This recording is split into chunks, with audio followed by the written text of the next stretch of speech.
আলু দিয়ে মাংসের ঝোল কার না খেতে ভালো লাগে। খুব সহজে ও দারুণ সুস্বাদু এই মাটন কারি রেসিপিটা কিভাবে বানাবেন সেটাই আজ আপনাদের সাথে শেয়ার করব। তো সাথে অবশ্যই থাকছে অনেক টিপস অ্যান্ড ট্রিক্সও। তো হ্যালো বন্ধুরা, আমি মৌ ইনার সোলমেট চ্যানেলের সবাইকে স্বাগত জানিয়ে আজকের ভিডিওটা শুরু করতে চলেছি। আর আজকের আমার ভিডিওর মাধ্যমে আপনাদেরকে একটা দারুণ সুস্বাদু মাটন কারি রেসিপি শেয়ার করব। তো চলুন ভিডিওটা দেখতে থাকুন। আর আজকের এই মাটন কারি রেসিপিটা দেখে আপনাদের কেমন লাগলো সেটাও কিন্তু জানাতে অবশ্যই ভুলবেন না। আর ভিডিওটি দেখার আগে অবশ্যই কিন্তু চ্যানেলটিকে সাবস্ক্রাইব করে দিয়ে যাবেন। ভালো লাগলে পাশের যে বেল আইকনটা আছে ওটাও প্রেস করে দিয়ে যাবে, যাতে পরের ভিডিওর নোটিফিকেশন সবার আগেই আপনার কাছেই পৌঁছায়। তাহলে ঝটপট রেসিপিটা শুরু করা যাক। প্রথমেই আমি মাংসগুলোকে খুব ভালো করে ধুয়ে নিয়েছি। আর আমি এখানে মাংসের পিসগুলোকে একটু মিডিয়াম সাইজের রাখারই চেষ্টা করেছি।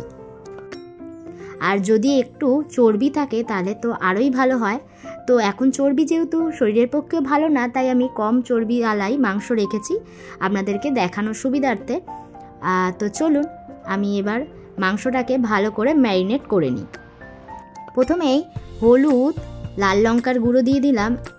অ্যাড করছি আদা রসুনের পেস্ট, দিয়ে দিলাম প্রয়োজন মতো নুন,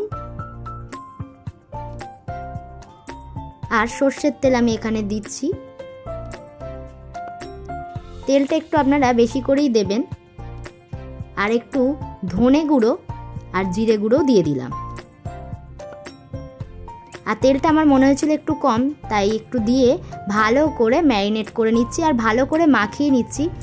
আর একটা কথা, সেটা হচ্ছে যে মাংসটা ম্যারিনেট করার সময় বা মাখানোর সময় আপনারা যদি পারেন একটু হাতে প্রেস দিয়ে দিয়ে মাংসের যে মশলাগুলোকে ভালো করে প্রত্যেকটা মাংসের সাথে একটু লাগিয়ে নেবেন, তাহলে পরবর্তীকালে খেতেও ভালো হয় আর টেস্টটাও ভালো আসে। তো আমার সব মাংসগুলো ভালো করে মিক্সড করা হয়ে গেছে। আর এখন আমি 1 ঘন্টার মতো এটাকে রেস্টে রেখে দেবো।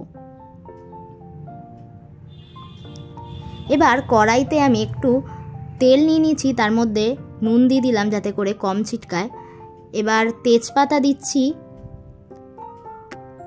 আর তার সাথে পেঁয়াজগুলোকে সামান্য কুচি করে কেটে নিয়েছি। আমি এখানে 4টে বড় সাইজের পেঁয়াজ নিয়েছিলাম। তো এবার এগুলোকে ভালো করে ভেজে নিচ্ছি।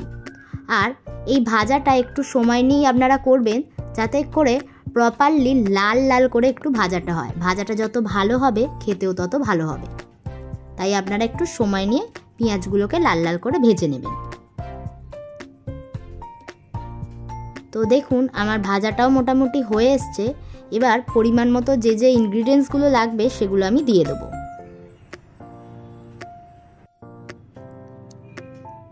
প্রথমেই দিয়ে দিলাম একটু চিনি, যাতে করে কালারটা ভালো আসে। আর পেঁয়াজটা সম্পূর্ণ ভাজা হয়ে গেলে দেখবেন কোয়ান্টিটিটাও অনেকটাই কমে এসছে। দিয়ে দিলাম আদা রসুন আর কাঁচা লঙ্কার পেস্ট।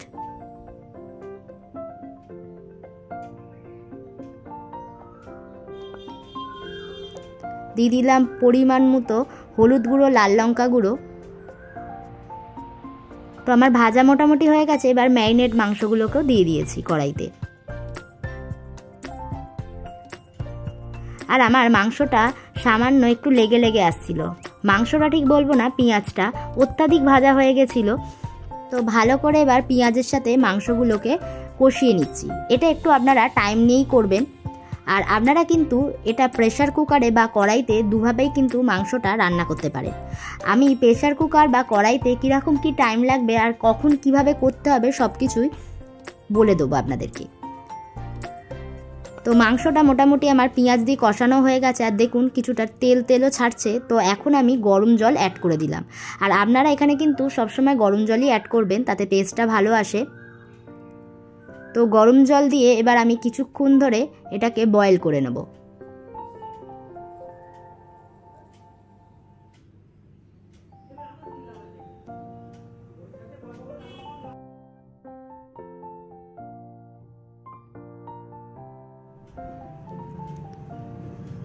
ভালো করে কষিয়ে নিচ্ছি মশলাগুলো, যাতে করে মাংসের সাথে খুব ভালো করে মিশে যায়।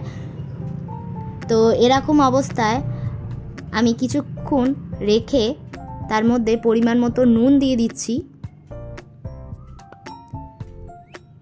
তো 10 মিনিট এরমভাবে কষিয়ে নেওয়ার পর এবার আমি সেদ্ধর জন্য প্রেসার কুকারে ট্রান্সফার করে দিলাম। প্রেসার কুকারে আপনারা 4 থেকে 5টা সিটি দিলেই হয়ে যাবে মাংসটা সিদ্ধ। তো এবারে প্রেসার কুকারের মুখটা লাগিয়ে দিয়ে আমি দমে বসিয়ে রাখলাম। আর অন্যদিকে আমি একটু আলুটাও ভেজে নিচ্ছি। খাসির মাংসে আলু না থাকলে বেশ জমে না, তাই আলুটাও আমি একটু ভেজে নিলাম। এবার আমি মাংসের একটা মশলা রেডি করব, যেটার জন্য এই মাংসর টেস্টটাই একদম আলাদা হয়ে যাবে। তো প্রথমেই আমি কিছু শুকনো লঙ্কা নিয়ে নিয়েছি, ভেতরে কিন্তু কোনো দানা নেই। অ্যাড করলাম 3 থেকে 4টা দারচিনি, কয়েকটা এলাচ, অ্যাড করলাম গোটা ধনে, গোলমরিচ আর গোটা জিরে। আর এই লাল লঙ্কাটা নিয়েছিলাম জাস্ট ফর কালারের জন্য। তো এগুলোকে একটু শুকনো খোলায় হালকা করে ভেজে নিচ্ছি।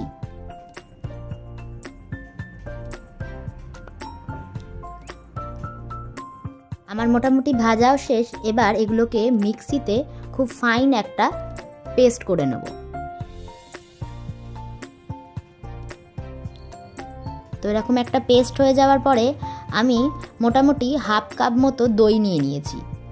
তো এই দইটার মধ্যে এই মশলাগুলোকে একটু একটু করে দিয়ে আর জল দিয়ে খুব ভালো করে মিক্সড করে নেব। তো এই যে মশলাগুলোর টেস্টের জন্যই মাটনের যে টেস্টটা একদমই আলাদা হয়ে যাবে। একটা ভাজা মশলার খুব সুন্দর সেন্ট পাওয়া যাবে। তো একেবারে না অন্যরকমভাবেই আজকের এই মাটনটা বানাচ্ছি, আর আপনারা বাড়িতে ট্রাই করে দেখবেন কেমন লাগছে খেতে। তো ইতিমধ্যে আমার মাটনটা সিদ্ধ হয়ে গেছে। তো এবার আমি প্রেসার কুকার থেকে নামিয়ে কড়াইতে দিয়ে দেবো। টোটাল 5খানা সিটিও পড়ে গেছিল। তো এবার আমি দিয়ে দিচ্ছি এই পেস্টটা। আর আপনারা যদি চান টমেটোও কিন্তু ইউজ করতে পারেন। এবার খুব সুন্দর করে সমস্ত কিছুর সাথে মিক্সড করে দেবো। আর এটা মোটামুটি 10 মিনিট মতো ভালো করে ফুটিয়ে নেব, যাতে করে মশলাগুলো মাটনের সাথে খুব ভালোভাবে যায়। আর ভাজা আলুগুলো এবার আমি একটা একটা করে দিয়ে দিচ্ছি। আর যেহেতু এটা আমি একেবারে নতুন আলু নিয়েছিলাম, তাই খুব তাড়াতাড়ি সিদ্ধ হয়ে গেছিলো আর অনেকটা নরমও হয়ে গেছিলো।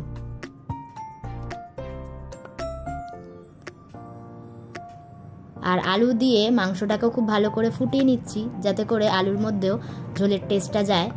আর মোটামুটি আমার রান্নাটাও হয়ে এসছে। আমি ওপর থেকে একটু কাঁচা লঙ্কা চিড়েও দিয়ে দিলাম, যাতে একটু ঝাল ঝাল টেস্টটা আসে। সামান্য একটু ধনিয়া পাতাও ছড়িয়ে দিলাম।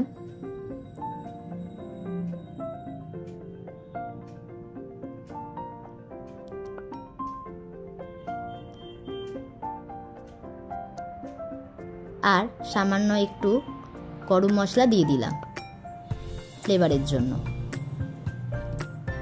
আর মাংসটা মোটামুটি দেখুন রেডিও হয়ে গেছে। তো একটু ভাপে রেখে দিলাম। আর নামানোর আগে আর একটা ইনগ্রিডিয়েন্টসও অ্যাড করব। দেখুন মাংসটা কি সুন্দর সিদ্ধ হয়ে গেছে, আর কালারটাও খুব সুন্দর এসছে। অনেকটা ওই রেস্টুরেন্টের স্টাইলেই মাংসটা হয়েছে। আপনারা টেস্ট করলেই বুঝতে পারবেন। তো তার জন্য আপনাদেরকেও বাড়িতে বানিয়ে নিতে হবে।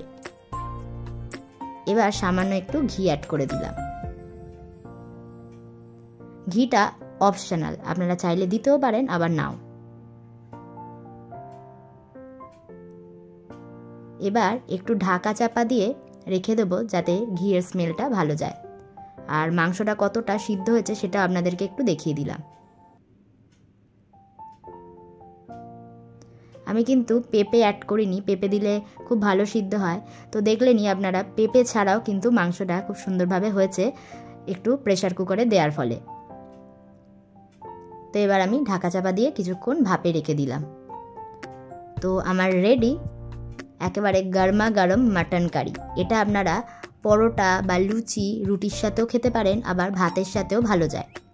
বা পোলাও বা ফ্রাইড রাইসের সাথেও কিন্তু খুব ভালো যায়। তো আজকের রেসিপিটা আপনাদের কেমন লাগলো অবশ্যই জানাবেন। ভালো লাগলে চ্যানেলটিকে অবশ্যই কিন্তু সাবস্ক্রাইব করে দিয়ে যাবেন, আর পাশের যে বেল আইকনটা আছে ওটাও কিন্তু প্রেস করে রাখতে একদমই ভুলবেন না। আজকের এর মতো এইটুকুই। কেমন লাগলো আপনারা বাড়িতে রান্না করে খেয়ে জানাবেন কিন্তু। আর ভালো লাগলে অবশ্যই লাইক কমেন্ট করে দিয়ে যাবেন, আর ভিডিওটি শেয়ার করে দেবেন নিজেদের প্রিয়জনদের সাথে। টাটা।